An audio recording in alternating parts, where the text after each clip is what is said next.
Bismillahirrahmanirrahim. Alhamdulillah, wassalatu wassalamu ala Rasulillah Sayyidina wa maulana Muhammadin ibn Abdillah wa ala alihi wa ashabihi wa mawalah wa la hawla wa la quwwata illa billah.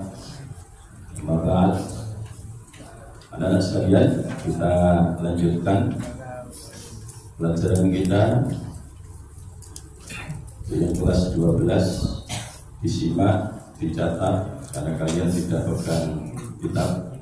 Nanti kita usahakan supaya 2 bulan tetap ada tambahan ilmu yang bermanfaat ya. Jadi kitabnya kita usahakan untuk yang kelas 12 ya. Oke, sementara catat dengan baik. Kita akan masuk pada pelajaran hadis yang ke-13. Baik, kita konsentrasikan semuanya, hati dan pikirannya. Kita baca Bismillahirrahmanirrahim. Bismillahirrahmanirrahim. Hadis 13. Hadis tentang mencintai sesama muslim. Hadis tentang mencintai sesama muslim. La yu'minu ahadukum hatta yuhibba li akhihi ma yuhibbu li nafsi. Kita ulang. La yu'minu ahadukum hatta yuhibba li akhihi ma yuhibbu li nafsi. Sekali lagi. La yu'minu ahadukum hatta yuhibba li akhihi ma yuhibbu li nafsi. Artinya tidak sempurna iman seseorang sehingga dia mencintai saudaranya seperti mencintai dirinya sendiri. Hadis riwayat Bukhari dan Muslim. Baik, saya ingin memastikan baca semuanya ya bersama-sama dari basmalah sampai artinya ya. Bersama bismillah. Bismillahirrahmanirrahim. Hadis 13.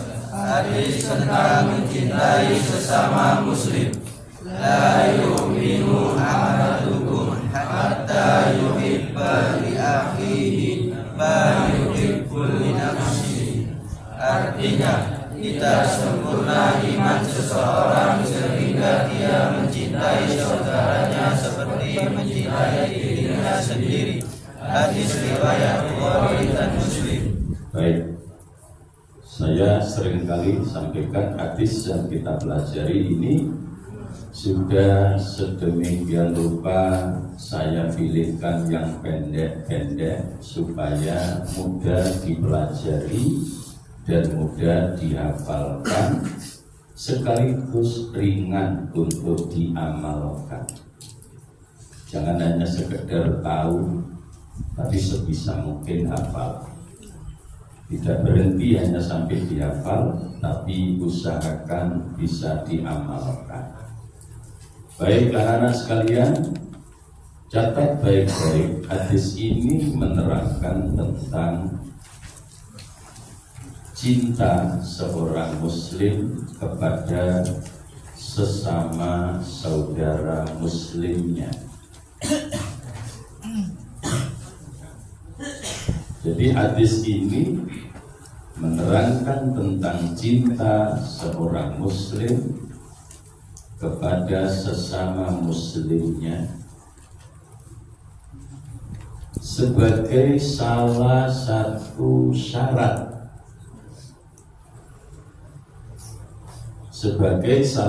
syarat, kesempurnaan imannya.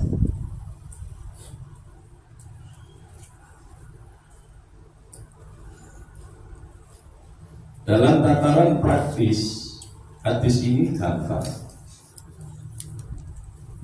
Siapa saudara sesama muslim? Sebut saja kalau di sekolah, semua yang ada di sekolah ini, seluruh warga sekolah ini adalah sama-sama sebagai saudara.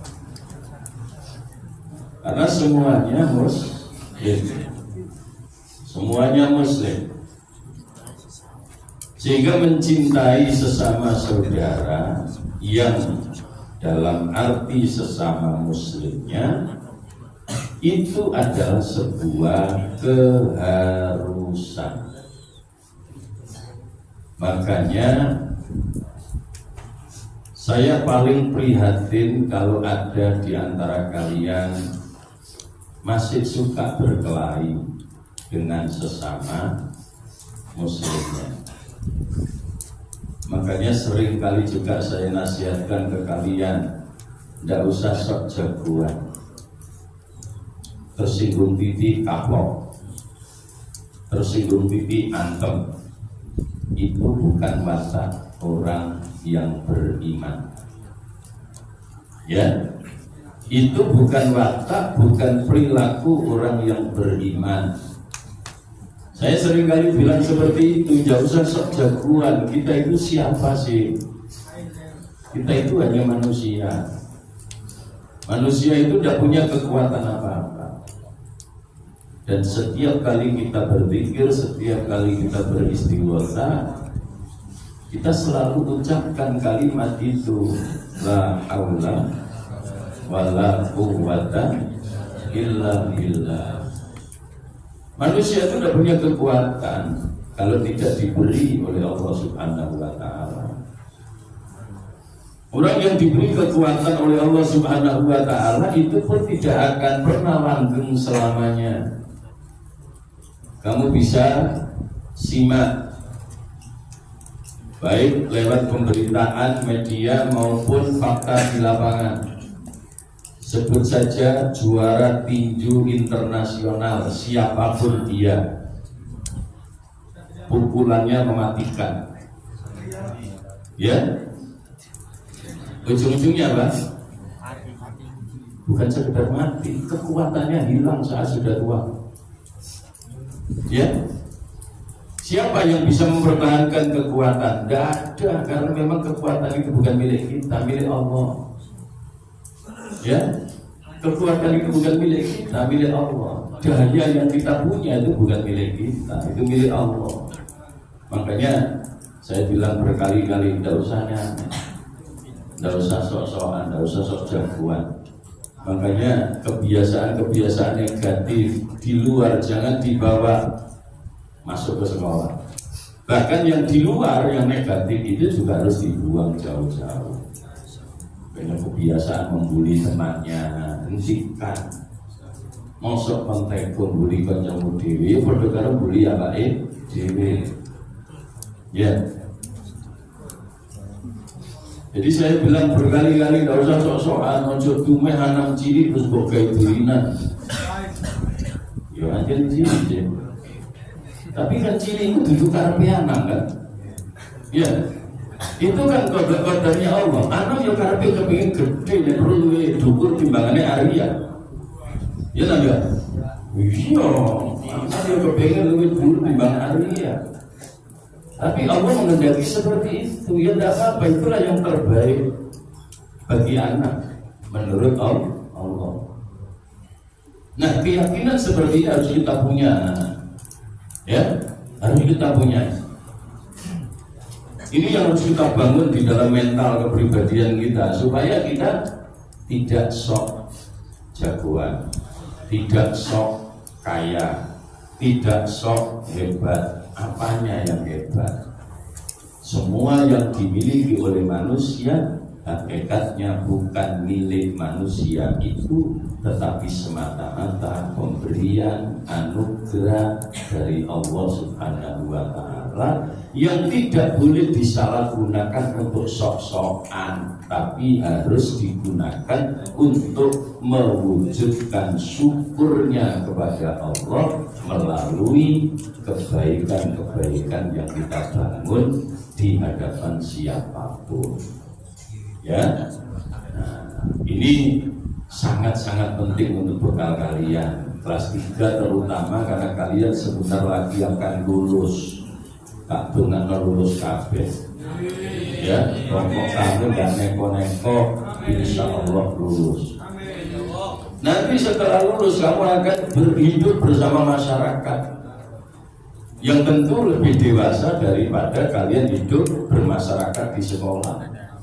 Kalau yang melanjutkan kuliah, ya ketemu sama-sama mahasiswa. Kalau yang lanjut dengan bekerja, ketemu orang-orang yang jauh lebih dewasa. Ya kan? Tapi ingat, semuanya siapapun mereka itu adalah saudara kita yang kita harus mencintai. Mencintai itu artinya apa? Mencintai itu jangan dikonotasikan dengan makna cinta yang negatif. Mencintai itu artinya kita merasakan bahwa apa yang dialami oleh saudara kita itu hakikatnya seperti kita alami sendiri. Sehingga waktu pelajaran hadis yang keberapa dulu saya kasih contoh. Apa pesan Rasulullah? Kalau kita ingin jadi mukmin yang sejati, ingin jadi muslim yang sesungguhnya, Allah melalui Rasulnya telah memberikan banyak tuntunan. Salah satu hadis Rasulullah menyebutkan kun kalyadain, jadilah seperti kedua tangan. Itu contoh yang simpel sekali. Jadi koyok tanganmu, tangan luru itu rukunnya masya Allah, ya kan? Tanganmu kiwa tengen itu gak tahu royokan. Delok nek melaku, nek sing tengen maju ning ngarep, sing kiwa mesti ngalah, membuli. Iya kan? Tidak mungkin sing kiwa terus ngomong, "Lah kok enak ngempon nang ngarep, aku ya melok nang ngarep bisa." Aku itu segini. Kayak robot malah. Enggak. Itu gambaran bahwa orang Islam itu harus seperti itu. Tidak pernah hasud, tidak pernah ngiri kepada sesama orang Islam. Justru yang tumbuh adalah rasa cinta. Sehingga ketika ada teman kita merasa kesusahan, sebut saja kalau sekarang yang lagi update ya, ada saudara kita di Palestina yang lagi kesusahan karena berhadapan dengan agresi militer Israel. Apa yang bisa kita bantu? Gak usah sok-sokan terus dari relawan meronong bawa senjata, bunuh diri, menyekel pistol kain tos. Gak usah aneh. Ya kan? Terus bagaimana cara kita membantu? Kalau kita punya duit, bantu dengan donasi demi kemanusiaan yang ada di sana. Kalau kita tidak punya apa-apa yang bisa didonasikan, donasikan doa kita. Doakan mereka, setidaknya kita doakan supaya mendapatkan yang terbaik dari Allah. Kita nggak tahu yang terbaik bagi menurut Allah itu yang kayak apa, nggak tahu. Ya kan? Hidup dan mati itu kita nggak ada yang tahu mana yang terbaik menurut Allah untuk kita. Boleh jadi orang yang hidup lama, umurnya panjang, dia bisa lebih baik. Tapi bisa juga dikasih umur panjang malah tidak lebih baik. Iya kan? Malah matinya lebih baik daripada umur panjangnya. Kenapa? Dengan mati itu dia berhenti dari segala bentuk kemaksiatan. Berarti mati ini lebih apik dibanding urip. Makanya mumpung kamu si urip, lakoni sing apik. Ya, saya berkali-kali mengingatkan bahwa kalian di sini alhamdulillah terlatih dengan kebaikan-kebaikan dengan segala bentuknya. Ya, dan itu kemudian harus kita wujudkan tidak hanya untuk sholat, tidak hanya untuk ngaji, tapi dipraktekkan dalam kehidupan keseharian. Ya, mau konco ya. nek mulai mlaku saged meneh kandhani meneh mulai jam mlaku tak bonceng tak terno jempol yo ngono ya aja ngono to ada ibu elek-elek meneh panjenengan ya enggak ya jadi seperti itu. Ketika kita melihat teman kita butuh bantuan, bantu. Tapi tentu membantu, menolong itu konteksnya tetap konteks kebaikan. Ya, bukan dalam konteks kejahatan. Mau konjone jangan nyolong pencet. Siapa sih biasa yang menek pencet? Ali Pak. Penen saiki kalau ada ya. Oh, sing jangi kalau pencet marungono konangan sing duwe. Diuber karo sing duwe. Begitu kamu tahu, oh, malah sing duwe banantemi. Nah, itu kan goblok. Iya toh? Iya, itu jenenge goblok. Itu bukan menolong dalam kebaikan. Ya, itu menolong dalam kejahatan. Ya menolongnya cukup dialog. Pak mengatasi pencet kok sampean jangan ngantepi kancaku. Piro sih regane pencet? Wah, ngore 10.000 tak kayak 10.000. Dibanding zaman ngantuk di banjoku, ngono jempol. Madune kancane dijeluk kandhani, meneh-meneh aja nyolong maneh. Nanggu kok nyolong loro kalau nyolong tak ranjang. Tambah nemen ae. Ya? Ya tidak boleh begitu. Jadi nasihati yang baik. Ya, nasihati yang baik. Itu contoh-contoh kecil. Ya. Ketika ada teman kalian yang tidak masuk sekolah, kok orang bingung gak melebu, kamu telepon, ternyata anaknya sakit lagi opname, buyar sekolah parah di rono samban, lapor di rono guyonan ya didoakan, dinasihati supaya sabar. Ojo akhir malah kapan kau komunikasi ini bodoh? Salam nang sekolahan wae sekolah ngrami kelas lorong rasakno yo aja ngono gak oleh. Oleh yo enggak boleh. Ya tetap bagaimanapun ini saudara kita nasihati, kita sambangi, nek nyambangi ojo lebianto.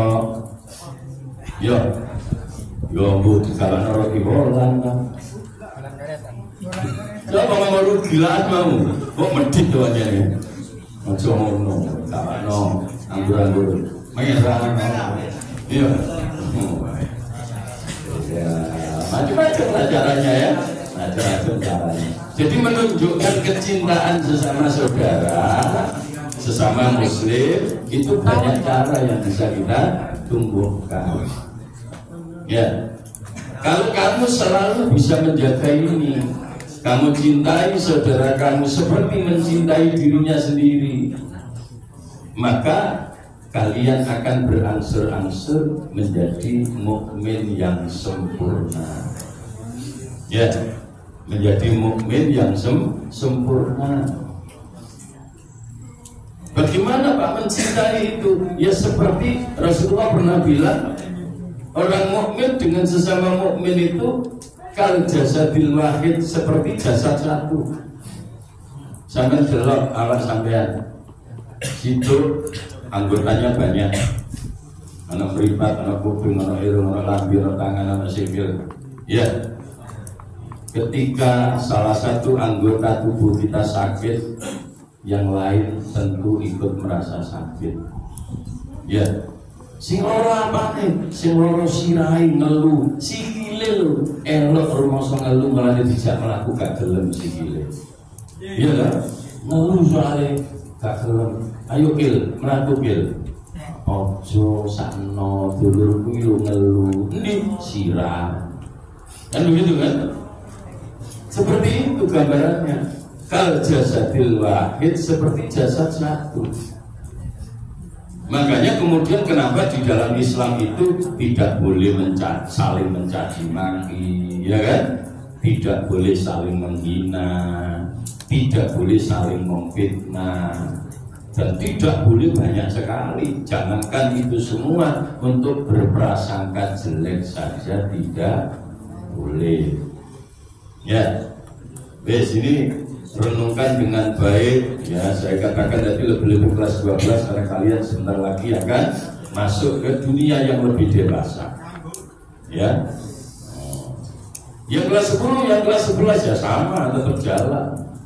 Karena di sekolah juga kita hidup bersama, di rumah juga hidup bersama. Tunjukkan bahwa kita ini betul-betul adalah seorang mukmin yang sempurna.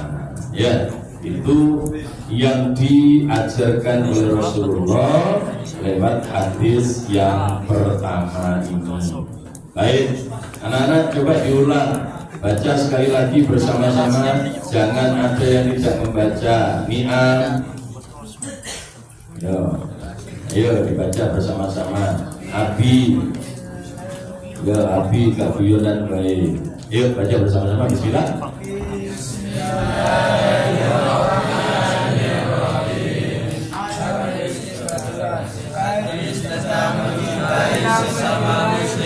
Ulangi. Ya, biasakan bersama-sama, barusan diajari. Satu saudara, rukun, kompak. Ya, ya, yuk mulai bersama-sama. Bismillah. Bismillahirrahmanirrahim. Sesama muslim. La yu'minu ahadukum hatta yuhibba.